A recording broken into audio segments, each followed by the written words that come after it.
All right, that was a track called A Placid Island of Ignorance by Chris Christodoulou. I'm not sure if I'm saying that correctly. Is that Yeah, that's good enough. okay? Usually, usually I go with Christodoulou, but How do that's you fine. say it? Usually I accent the Christodoulou. That's how that's how you say it in Greek, but Okay. it's fine.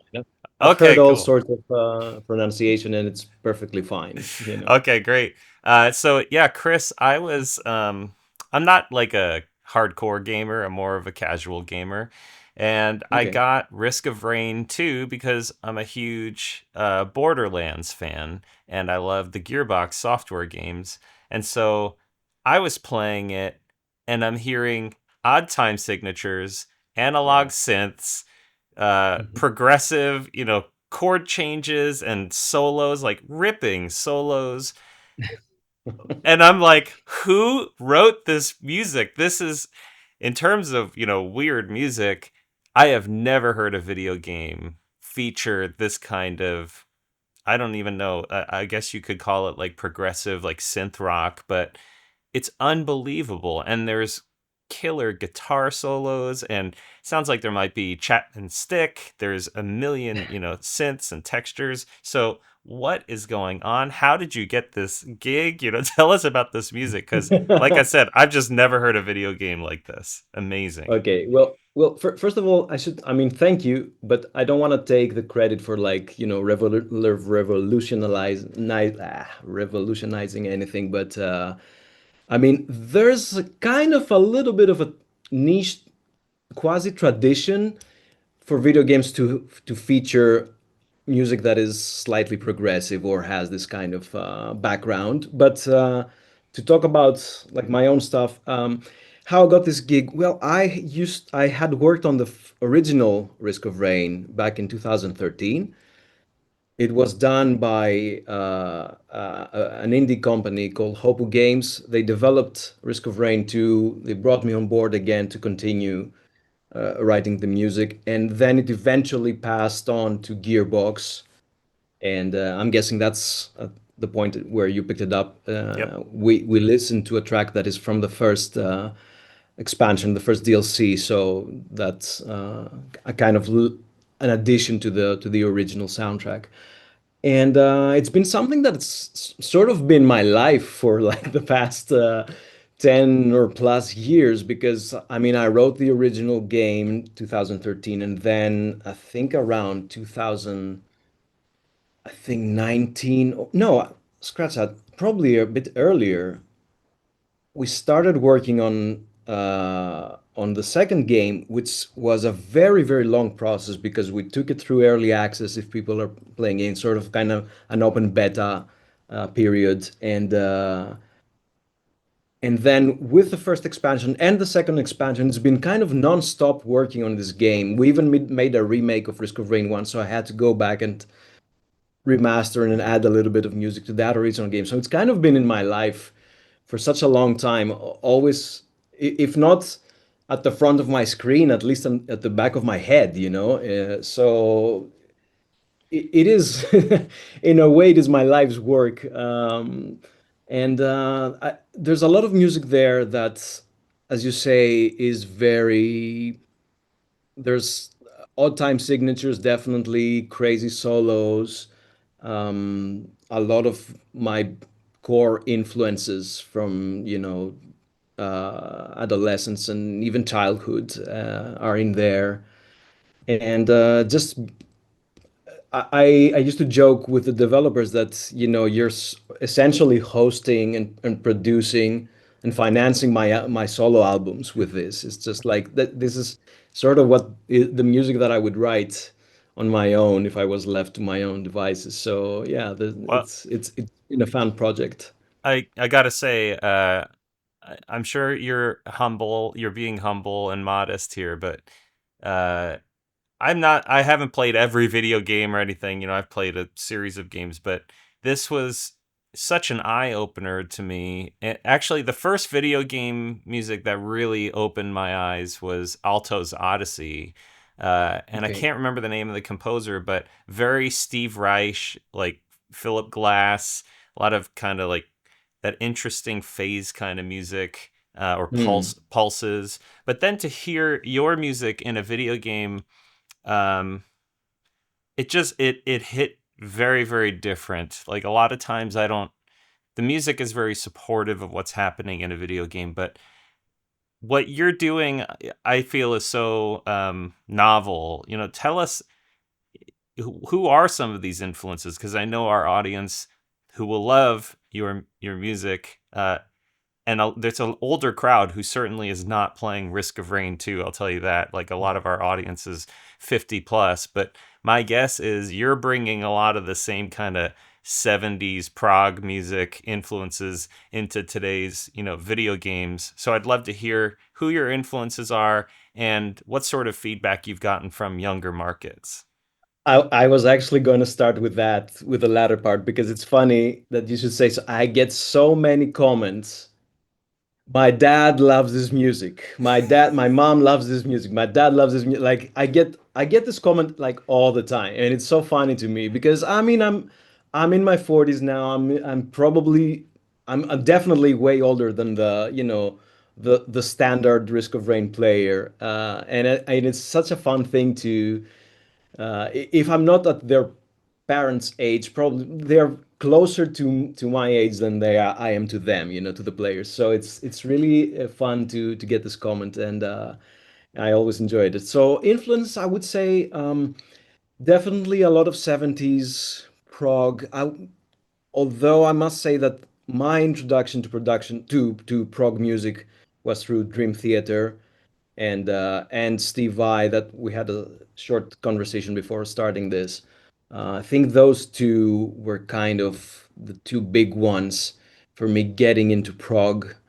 Um, Dream Theater is definitely one of the top bands for me. A lot of Pink Floyd. I used to listen to a lot of Pink Floyd. Uh, Queen is one of my major influences. Um, I mean, my favorite band of all time is the Beatles, but if you I don't know if you can make the immediate connection between my music and the Beatles, although it's definitely there, but if we're talking specifically about prog and stuff, maybe it's not like one-to-one connection, but still it's definitely my favorite band because it's objectively the best band that has ever existed and I'll will just ever exist. I just want to add real quick, that does make sense to me after playing dozens of hours of Risk of Rain, perhaps more than 100 hours. Oh wow. But like your music is very melodic, whereas I think like Dream Theater is very riff oriented. Hmm. You always have a melodic line, and I feel like that's something the Beatles did very well. Pink Floyd, as far as I've heard, seems to have done that very well. Steve Vai is very melodic. I know people might hear him and go, "Oh, he's just a shredder," but he's very like motivic in his composition, and I love that your music will find a melodic theme and just sort of expand on it. And not just that, Yeah. but you're carrying these themes through multiple pieces. Even the DLC music, I can hear some, if not entire melodies, pieces or fragments that are expanded upon and evolved from, let's say, the main game, DLC soundtrack versus the main game soundtrack. So that does make sense because I feel like the Beatles melodies, they were front and center, and your melodies are as well. Yeah, I should say that that's definitely true. And it is a very conscious effort that I'm doing because I used to be also more kind of laid back as far as my melodies go. I would be very motivic oriented, maybe pattern oriented, like fragments of ideas that will definitely repeat and reoccur and develop or, be manipulated or modulated or what have you. But I definitely started during Risk of Rain 2, and especially with the two expansions, focusing on having like, let's say, more longer and thematic material that is melodic. And as far as handling this material and the thing that you said, about taking it over and expanding it over several expansions or even across albums and all that stuff. That's definitely coming from my let's say academic music studies because I studied like harmony and counterpoint and fugue and orchestration and all that stuff, so and composition, so that's definitely coming from there. um but yeah, it's and I should mention, uh, I shouldn't like forget to mention one of my main influences, especially as far as the harmonic material and something that I'll mention afterwards is Frank Zappa, because I think one of the things that I got from Frank Zappa, and it ties to the thing that you're talking about, the music being a little bit novel, or that you haven't heard something like that before. I think one of the things that I learned from Zappa is that you don't need to give a flying beep. Hmm. You can do whatever you want. You can do whatever you want, and this is a very kind of eye-opening lesson and a sort of revelation that I had throughout my listening to Zappa, and I take it a lot to heart that at any point you can do anything. You don't have to adhere to genre or to strict forms or something. And I don't mean to say that you can do whatever you want just because, or you need to sort of justify it, and you always need to know what you're doing when you're breaking away from established things. But you can do it, if you find a way, if you find the right way and the right motivation, and then you can do it. And I think that's something that Zappa has done, like who has done it better? I don't know. Well, I think you have the numbers to show that you're right too. I mean, you're doing very progressive, interesting music, and you have 260,000 monthly listeners on Spotify alone. You've got a great catalog on Bandcamp. So, it's working out for you, and I think your passion shows. And also, you are writing music for video games, so there's sort of a built-in audience there. But the fact that it's so interesting, um, and that you have so many people listening, I think goes to show not only that you're part of a beloved franchise, but your music is it's meeting people where they are. They want to carry that music with them outside of the gaming experience, and Mm.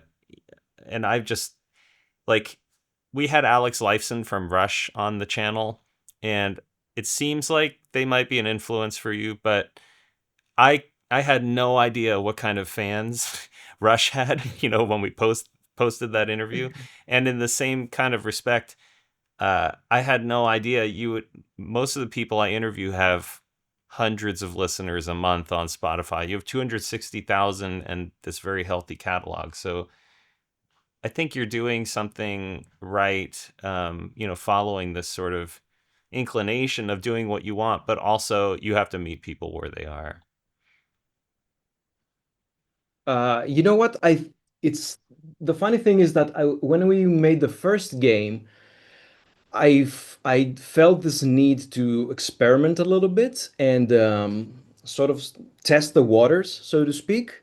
And if you listen to the soundtrack of the first game, it's much more not tame, but it's a little bit more contained, and it has these uh, pushing of the boundaries, or getting a little bit more offbeat to smaller degrees. And then I realized with that one that people really enjoy this, and they're drawn to it.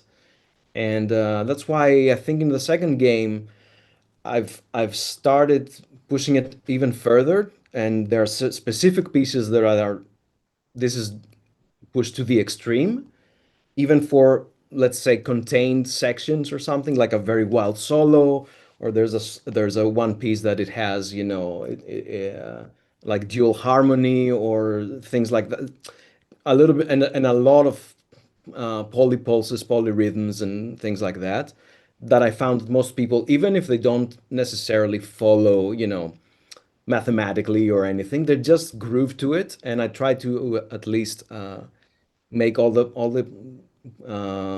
the odd meters and stuff feel natural, and that you can sort of bob your head to them once you sort of got it. But at some point I experimented really, really wildly, and I just found that there's no limit to that, and people will always sort of like be like, okay, this is interesting. This is like, you know, I mean, you will have your catchy pieces that people might gravitate to, but still, even the craziest stuff that I've done. I mean, even the piece that you started with, which is kind of, it's very debatable whether it's a piece that is written in 5/8 and like a fast 5/8, or as more I prefer to think of it as like a slow 4/4 a a quintuplet pulse, you know, like Mm. a tuku tuku tuku tuku tuku tuku tuku tuku tuku tuku tuku. So I'm doing things like that, and I always find that, am I pushing it too far? Like, is this solo too dissonant? Is this too crazy? And it's, people just like just are having fun with it. So, you know, Yeah, yeah, for sure. And some of your tracks have 10 million plus listens, and some of them have on the same record, 200,000. And so I, for me, it's yeah. more like I like those tracks that have the fewer listeners because those to me are those are where it's at. Anyway, let's go to the next track I wanted to play, The Raindrop That Fell to the Sky. This is one where it's a bit longer, maybe 10 or 11 minute piece. And I'm going to skip like 2.5 minutes into it. But yeah, it starts evolving. Anything you want to share from this, we'll listen to an excerpt from the middle. Yeah, I mean, this is a very particular piece. It's kind of it's clearly divided into two parts. So you have like your first part of that, you know, there's an idea that sort of expands and expands until it goes to a point where it sort of breaks down and then goes to the second part, which is very minimalistic in its material, but it's sort of you doing this idea as like a building and building and building and building, and it's going more for the emotional, if anything, rather than anything, you know, super technical or, you know, anything like that. It's a very a piece that is written very intuitively and very you know, almost improvisationally, because this, especially the second part, is pretty much a foundation for a very mellifluous synth solo. So that's what's going on there. So I mean, we can listen to it and we can talk about Okay, it. here we go.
Man, it is so so good. I just Thanks. I, are you how much of this are you playing cuz I see a stringed maybe a bass back there, but it's a bass ukulele, yeah, yeah. there. But I don't see like it sounds very King Crimson inspired this track. Yeah. Very much construction of light plus synth. But also, I'm curious, do you play a variety of stringed instruments? How much of this is sequenced? The drums sound great, but they sound maybe a little too quantized to be human. Y- I'm not sure. Yeah. The drums are sequenced. Everything else is performed. I do uh some cleanup or whatever I do. I might do several takes or whatever it takes, but I try to at least lay a foundation of, like enough performed material that it's not, like just bits and pieces or anything sequenced. I mean, the solo is 100% performed.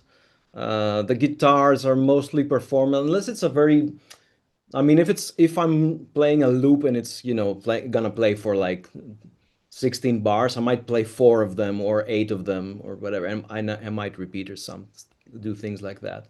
But I'll try to play as much as possible and avoid repetition.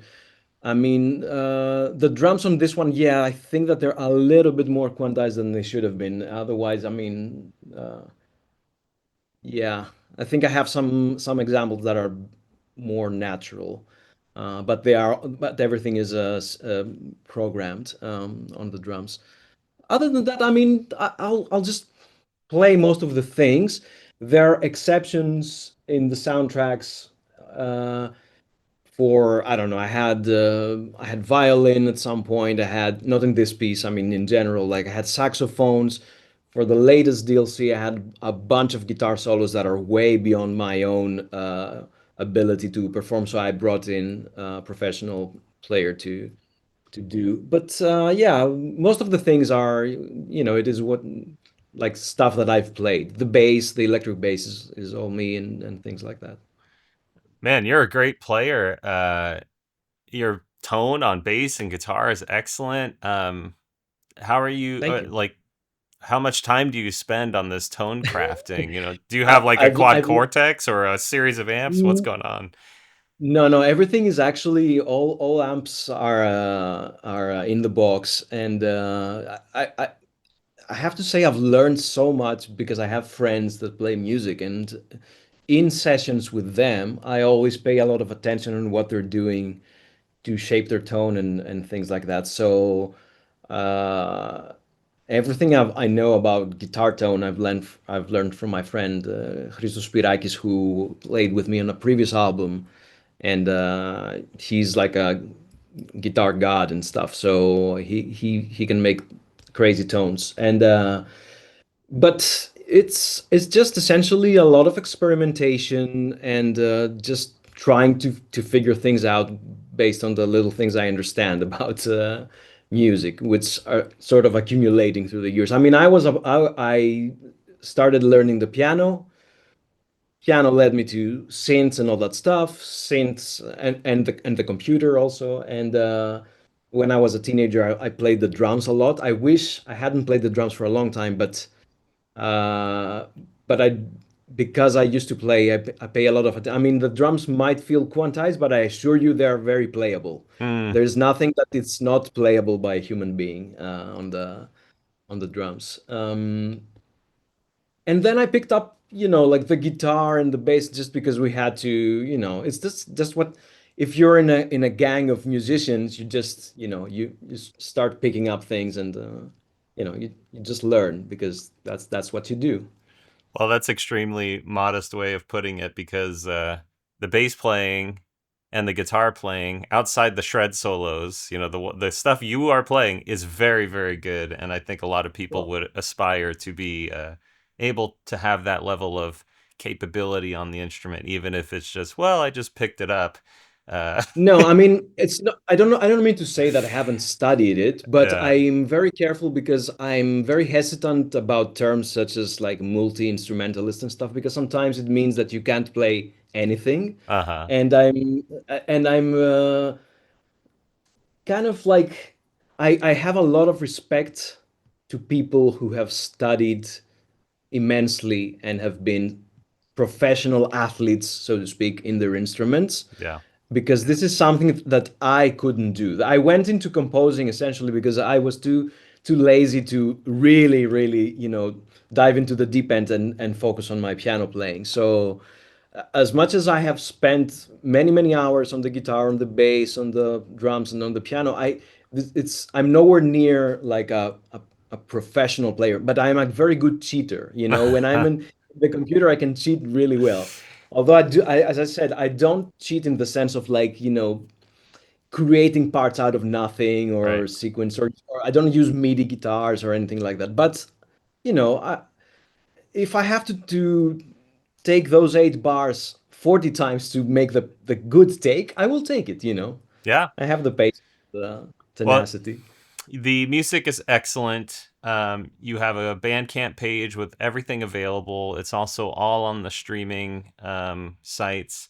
I know there's a new Mhm. DLC coming out, so I'm gonna expect there's another album, of your music. No, I No? should say the new DLC is not written by me. Is written Okay. by a very good friend. Is Stavros Markonis, who has a collaboration on the last DLC on the Seekers of the Storm, and we sort of, because I knew that I would not do the last DLC, the new DLC. Sorry.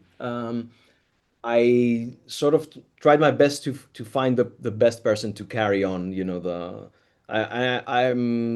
I know because the music is in my hard drive and I have helped mix it, that it's very good, but it's not me. Uh-huh. So I Okay. have a couple of guest spots. I think I have one solo or two solos or something like that. Okay, cool. So what are you doing next?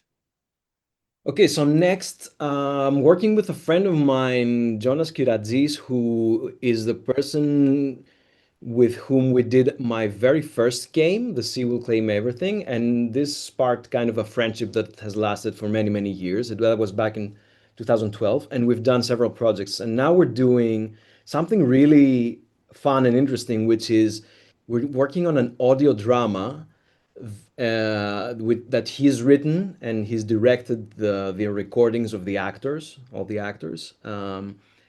And it's going to be a sort of noir mystery, 10 episodes, sort of a little bit metaphysical, a little bit Lovecraftian, so to speak, but set on a 70s New York place.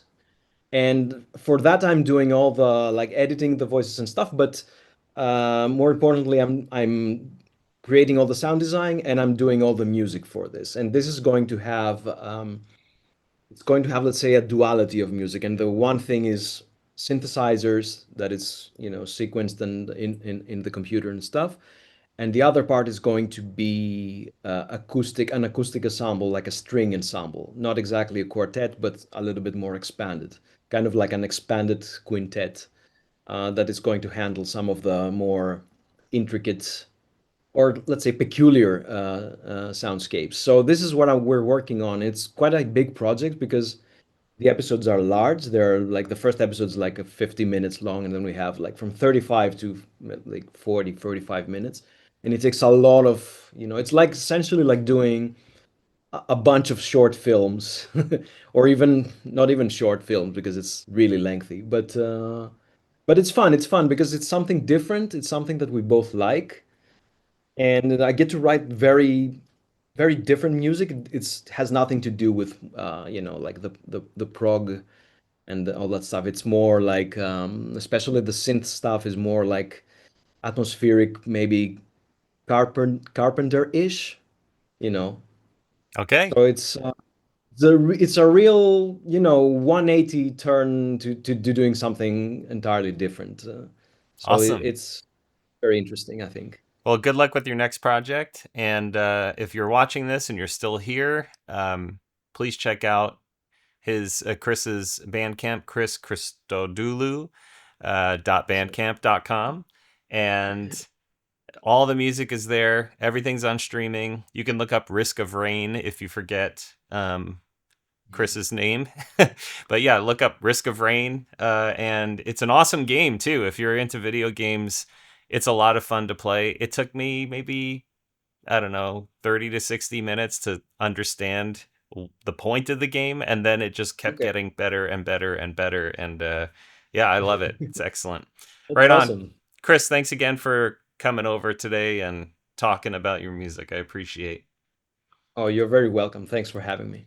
We're going to listen to Distrometer on the way out.